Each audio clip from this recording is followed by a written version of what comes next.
আপনি যদি আগের ভিডিওটি দেখে থাকেন তাহলে ইতোমধ্যে অটোক্যাড 2021 সফলভাবে ইনস্টল করা হয়ে গেছে।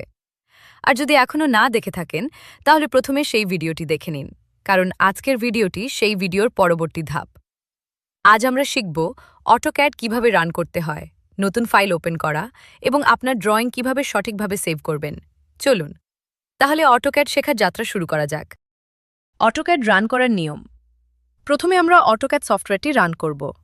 ডেস্কটপে অটোক্যাড আইকনে ডাবল ক্লিক অথবা স্টার্ট মেনু থেকে অটোক্যাডে ক্লিক করব। অটোক্যাড চালু হলে প্রথমে ওয়েলকাম স্ক্রিন দেখা যাবে। অটোক্যাড ইন্টারফেস পরিচিতি। এখানে আমরা দেখতে পাব application menu, ribbon menu, drawing area, command line. এই অংশগুলো ব্যবহার করেই আমরা ড্রয়িং করব। নিউ ফাইল ওপেন করার নিয়ম। নতুন ফাইল খুলতে অ্যাপ্লিকেশন মেনু ক্লিক করুন। নিউ অপশন সিলেক্ট করুন। ডিফল্ট টেমপ্লেট নির্বাচন করুন। এখন একটি নতুন ড্রয়িং ফাইল ওপেন হবে। এক্সিস্টিং ফাইল ওপেন করার নিয়ম।